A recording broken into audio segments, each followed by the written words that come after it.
तो दोस्तों, क्या आप जानते हैं कि क्रोम ओएस क्या होता है? अगर आप नहीं जानते तो क्या आप ये जानते हैं कि क्रोम बुक क्या होती है?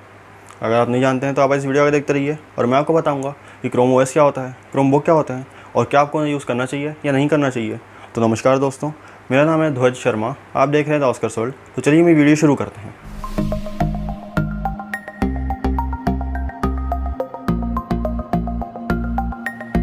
तो दोस्तों, आपने नॉर्मल लैपटॉप्स देखे होंगे जिसमें विंडोज़ रहता है, आपने उसे यूज़ भी किया होगा और हो सकता है आपने यूज़ किया हो एक मैकबुक को जिसमें कि मैक ओएस रहता है जो कि एप्पल की तरफ से आता है।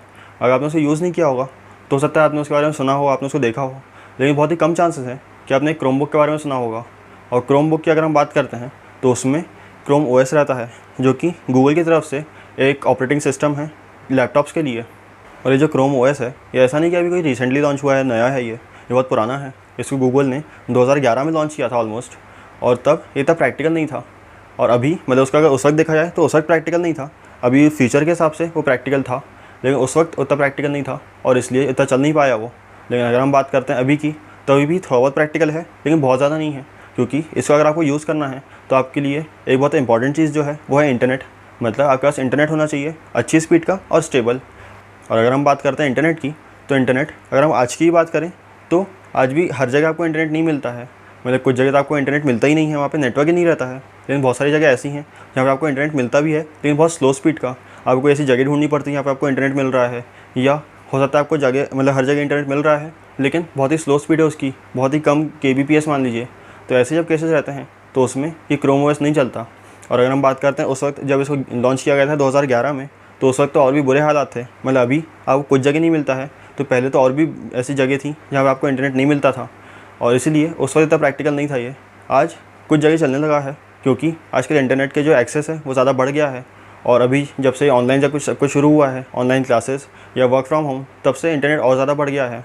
और इसलिए आज के अगर टाइम से देखा जाए तो थोड़ा बहुत इसको यूज़ किया जा सकता है। मतलब अगर हम बात करते हैं तब के हिसाब से, 2011 के हिसाब से, तो उस हिसाब से काफ़ी बेहतर है ये आज की सिचुएशन। और अगर हम इंटरनेट की बात एक सेकंड को रहने देते हैं, मतलब अगर हम मान लेते हैं कि आपको एक अच्छा इंटरनेट मिल गया और एक स्टेबल इंटरनेट मिल गया, लेकिन उसके बाद भी कोई क्रोम ओएस क्यों यूज़ करेगा जब आपको उसमें कुछ करने के लिए नहीं रहेगा?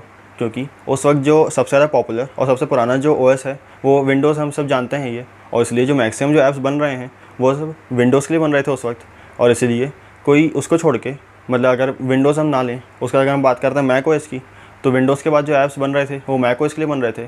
तो इन दोनों को छोड़ के कोई क्रोम ओएस पे क्यों आएगा जब आपको इसमें कोई ऐप्स नहीं मिल रहे हैं? मतलब कुछ लिमिटेड ऐप्स थे जो कि गूगल दे रहा था क्रोम ओएस के साथ, मतलब जो इस पर सपोर्ट कर रहा था गूगल, और उसके अलावा ऐसे कोई भी ऐप्स नहीं थे जो आप इस पर यूज़ कर सकते थे।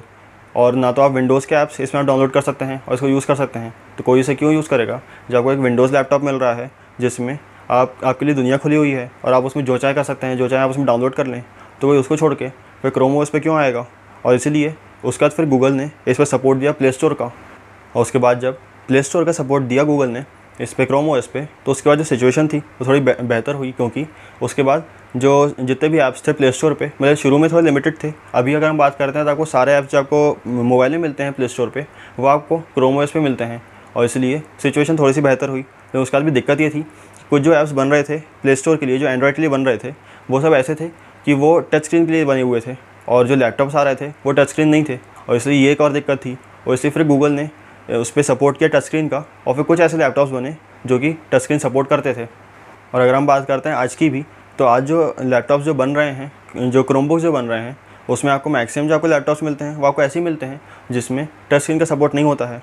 जो पहले से जो नंबर है वो बड़ा है टच स्क्रीन वाले लैपटॉप्स का। मतलब पहले आपको बहुत ही कम मिलते थे टच स्क्रीन वाले लैपटॉप्स, अभी उसका जो नंबर थोड़ा इंक्रीज़ हुआ है। लेकिन अभी भी आपको सारे लैपटॉप्स ऐसे नहीं मिलते हैं जो टच स्क्रीन के साथ आएँ। मैक्सिमम जो लैपटॉप्स रहते हैं वो अभी भी बिना टच स्क्रीन के आते हैं। और फिर अगर हम बात करते हैं कि आज मतलब 2021 में आपको जो क्रोम ओएस है ये कैसा मिलता है, आपको उसमें क्या क्या मिलता है अगर आप एक प्रॉपर क्रोमबुक खरीदते हैं तो अगर आप सबसे पहले एक क्रोमबुक को स्टार्ट करेंगे पहली बार, तो आपको उसमें वैसे ही लॉगिन करना पड़ेगा अपने गूगल अकाउंट से, जैसे कि आप एक नॉर्मल एंड्रॉयड फ़ोन में करते हैं। और फिर जब उसकी बात करते हैं यूआई की, तो यूआई मतलब उसमें जो आपको ऐप्स मिलेंगे तो वो आपको कुछ उसमें प्री इंस्टॉल्ड ऐप्स मिलते हैं, और वो आपको वैसे ही मिलते हैं जैसे कि आपने देखा होगा कि जो आपको एंड्रॉयड फ़ोन से मिलते हैं। मतलब अगर आपने एक स्टॉक एंड्रॉयड वाला फ़ोन देखा है तो उसमें आपको सिर्फ गूगल के ऐप्स मिलते हैं, और वैसे ही आपको क्रोम ओएस में सिर्फ गूगल के ऐप्स मिलते हैं, और उसके अलावा अब कोई भी एक्सटर्नल ऐप नहीं मिलता है।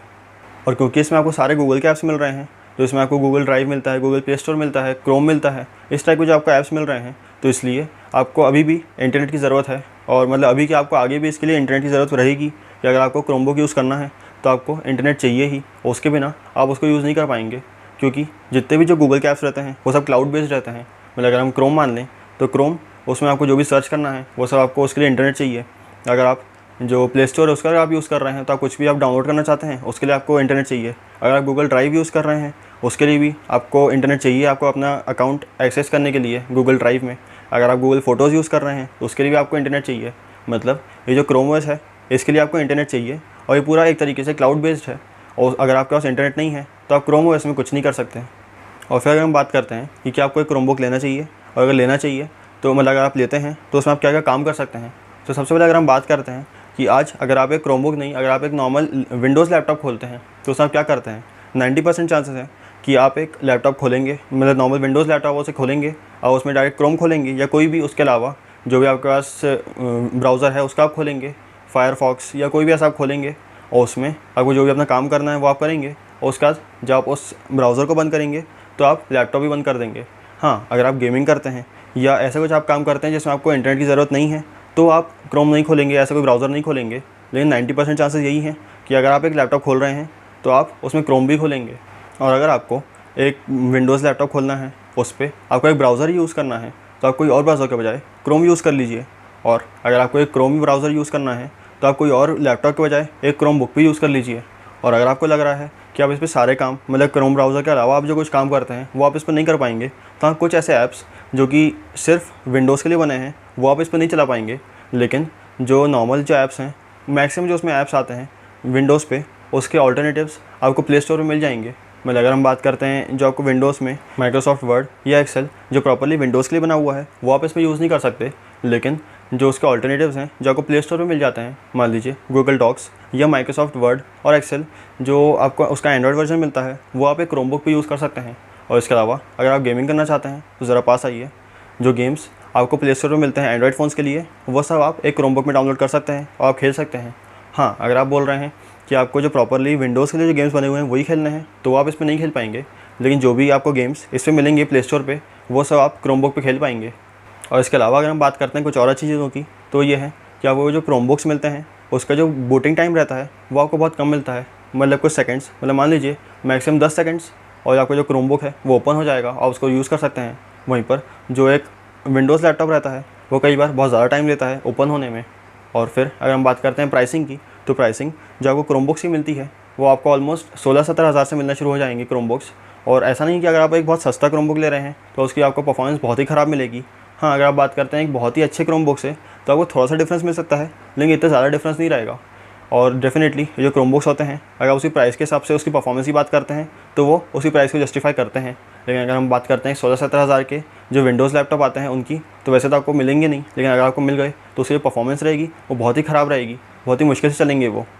और फिर अगर हम बात करते हैं कि मैं ऐसा क्यों कह रहा हूँ कि जो क्रोमबुक्स हैं ये जो 16-17 हज़ार के आसपास जो आपको मिलते हैं उसमें भी आपको परफॉर्मेंस काफ़ी अच्छी मिलती है, तो इसलिए क्योंकि अगर हम बात करते हैं क्रोम ओएस की तो वो बहुत ही एक लाइट सॉफ्टवेयर है, मतलब लाइट ऑपरेटिंग सिस्टम है। वहीं पर अगर उसके कंपैरिजन में अगर हम बात करते हैं विंडोज़ की तो विंडोज़ काफ़ी हैवी है। मतलब मान लीजिए आपने 17 हज़ार का एक लैपटॉप ख़रीदा और उसमें आपको जो रैम मिल रही है वो एक विंडोज़ लैपटॉप में भी और एक क्रोमबुक में भी आपको मिल रही है 4 GB। तो अगर आप एक 4 GB में अगर आप बात करते हैं विंडोज़ लैपटॉप की तो हो सकता है वो लैग करे, कई चीज़ों में लैग कर सकता है वो। लेकिन अगर हम बात करते हैं क्रोमबुक की तो क्रोमबुक उसमें लैग नहीं करेगा, 4 GB रैम उसके लिए इनफ है और आराम से आप उसमें मैक्सिमम अपने काम कर पाएंगे। अगर आप बहुत ही कोई अच्छे गेम या ऐसी कोई चीज़ डाउनलोड करते हैं जो कि बहुत ज़्यादा साइज़ की है और उसको बहुत ज़्यादा रैम चाहिए तो शायद वो अटके, लेकिन मैक्सिमम चांस यही है कि आपको 4 GB में बेस्ट परफॉर्मेंस मिलेगी एक क्रोमबुक में। और अगर हम बात करते हैं कि आप एक क्रोमबुक ले रहे हैं उसके बजाय आप 16-17 हज़ार में एक टैब क्यों ना ले लें, तो इसलिए क्योंकि अगर आप एक क्रोमबुक लेते हैं तो आपको एक प्रॉपर एक लैपटॉप मिलता है और उसमें जो भी काम करते हैं उसमें जो आपको यूआई मिलता है लैपटॉप वाला मिलता है। आप भले एक क्रोम ब्राउज़र यूज़ करते हैं तो वो आपको जो उसमें यूआई मिलेगा वो पूरा एक लैपटॉप वाला मिलेगा, जो आपको विंडोज़ लैपटॉप पे जो आपको मिलता होगा या आपको एक विंडोज़ कंप्यूटर में मिलता होगा उस टाइप का आपको जो पूरा यूआई है वो आपको मिलेगा। वहीं पर अगर हम बात करते हैं टैब की तो उसमें आपको साथ में एक जो कीपैड मिलता है जो कि आपको लैपटॉप में मिलता है वो आपको साथ में नहीं मिलता, या आपको जो ट्रैक पैड मिलता है वो आपको उसमें नहीं मिलता। अगर आप चाहें तो अलग से उसको यूज़ कर सकते हैं, लेकिन फिर वही है कि आपको सारी चीज़ उसको ले लेके जाना पड़ेगा कहीं पर अगर आप जाते हैं। वहीं पर अगर हम बात करते हैं क्रोमबुक की तो उसमें आपको उसका कीपैड भी और उसका जो ट्रैक पैड है वो आपको साथ में मिलता है। तो आप उसको बहुत आराम से यूज़ कर सकते हैं। और फिर अगर हम बात करते हैं एक और टॉपिक की, जो मुझे पर्सनली काफ़ी अच्छा लगा, वो ये कि इसमें जो आपको बैटरी लाइफ मिलती है वो बहुत अच्छी मिलती है। मतलब अगर हम बात करते हैं बैटरी लाइफ की, जो आपको मिलता है एक विंडोज़ लैपटॉप में, तो मान लीजिए आपने एक 20,000 का विंडोज़ लैपटॉप खरीदा, उसमें जो आपको बैटरी लाइफ मिलेगी वो आपको अराउंड 2-3 घंटे की मिलेगी, मैक्सिमम आपको 4 घंटे की मिल जाएगी। लेकिन अगर हम वहीं पर बात करते हैं क्रोमबुक की, तो क्रोमबुक में जो आपको बैटरी लाइफ मिलेगी वो आपको मिनिमम 10 घंटे की मिल जाएगी आराम से, और आप उसको आराम से 10 घंटे तक बिना चार्ज करे यूज़ कर पाएंगे। और एक और बात ये कि अगर हम बात करते हैं कंपैरिजन की टैब्स और क्रोमबुक की, कि अगर आप टैब करना ले लें तो टैब्स में आपको जो स्क्रीन मिलती है वो छोटी मिलती है। मतलब मान लीजिए आपको 10 इंच की, 12 इंच की ऐसी स्क्रीन मिलेगी। लेकिन अगर हम बात करते हैं वहीं पे एक लैपटॉप की, तो लैपटॉप में आपको आराम से 15-16 इंच की जो स्क्रीन रहती है, मतलब 15 इंच की तो आपको आराम से मिल ही जाती है। और कुछ ऐसे लैपटॉप्स आते हैं जिनकी और ज़्यादा बड़ी स्क्रीन रहती है, लेकिन जो 15 इंच जो साइज़ है वो आपको आराम से एक लैपटॉप में मिल जाएगा। तो अगर आप एक क्रोमबुक लेते हैं 20,000 का, उसमें अगर आपको इतनी बड़ी स्क्रीन मिल रही है तो डेफिनेटली एक प्लस पॉइंट है। और उसमें अगर आप कोई मीडिया कंज्यूम करते हैं, जो यूट्यूब है उसको देखते हैं, उस पर अगर आप बार बार कुछ देखते रहते हैं या कुछ नहीं, तो आपको एक बड़ी स्क्रीन चाहिए तो वो आपको एक क्रोमबुक में मिलेगी, आपको टैब में नहीं मिलेगी। और फिर हम बात करते हैं कुछ नेगेटिव पॉइंट्स की, तो ये कि अगर इसमें कुछ चीज़ें आप नहीं कर सकते जो आप एक विंडोज़ लैपटॉप पे कर सकते हैं। फॉर एग्जांपल अगर हम बात करते हैं कोडिंग की, तो कोडिंग आप एक विंडोज़ लैपटॉप पे कर सकते हैं, लेकिन आप क्रोमबुक पे नहीं कर सकते। या अगर हम बात करते हैं कुछ ऐप्स या गेम्स जो सिर्फ एक विंडोज़ लैपटॉप के लिए बने हैं, फॉर एग्जांपल अगर हम बात करते हैं एक ऐप की जो कि है फोटोशॉप, वो आप एक विंडोज़ लैपटॉप पे यूज़ कर सकते हैं। आप उसका एक ऑल्टरनेटिव चाहें तो यूज़ कर सकते हैं क्रोमबुक पे, लेकिन आप फोटोशॉप क्रोमबुक पे यूज़ नहीं कर पाएंगे। और इसके अलावा कुछ जो फाइल्स आप रन करना चाहते हैं, फॉर एग्जांपल कुछ EXE फाइल्स हैं, वो अगर आप रन करना चाहते हैं तो वो आप सिर्फ एक विंडोज़ लैपटॉप पे कर सकते हैं, और आप एक क्रोमबुक पे नहीं कर सकते। तो फाइनली मैं ये कहूँगा कि अगर आपको मालूम है कि आपको इस लैपटॉप पे क्या काम करना है, मान लीजिए आप ऑफिस वर्क करना चाहते हैं जहाँ पे आपको माइक्रोसॉफ्ट वर्ड का काम है, एक्सेल का काम है, या आपको क्रोम का काम है, तब आप एक क्रोमबुक लें। लेकिन अगर आप सिर्फ एक लैपटॉप ले रहे हैं और आप उस पर आप जानते नहीं है उस पर क्या क्या करेंगे, तो आप एक विंडोज़ लैपटॉप प्रेफर करें। और अगर आप मान लीजिए एक स्टूडेंट हैं तो आपको ऑनलाइन क्लास अटेंड करनी है, गूगल क्लासरूम जो होता है या गूगल मीट, उस पर आपको सिर्फ ऑनलाइन क्लास अटेंड करनी है, तो उसके लिए जो क्रोमबुक है वो काफ़ी एक अच्छा अल्टरनेटिव है। और इसमें एक अच्छी बात यह है कि इसमें आपको जो वेबकैम है वो आपको मैक्सिमम इसमें मिल जाता है। लेकिन वहीं पर अगर हम बात करते हैं एक विंडोज़ लैपटॉप की, तो उसमें आपको काफ़ी चांसेस हैं कि आपको एक इनबिल्ट वेबकैम नहीं मिलेगा, फिर आपको एक और ख़र्चा करना पड़ेगा और अलग से आपको वेबकैम लेना पड़ेगा।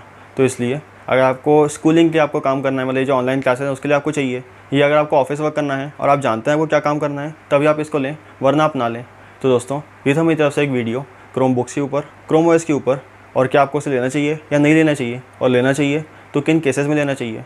तो बस दोस्तों फिलहाल इस वीडियो में सिर्फ इतना ही। और अगर आपको वीडियो अच्छा लगा हो तो आप इसे लाइक और शेयर ज़रूर करें, साथ में चैनल को सब्सक्राइब कर दें। और आपके पास अगर कोई अच्छा आइडिया हो जिसमें वीडियो बनाऊँ तो मुझे कमेंट करके बताएं। और थैंक यू दोस्तों।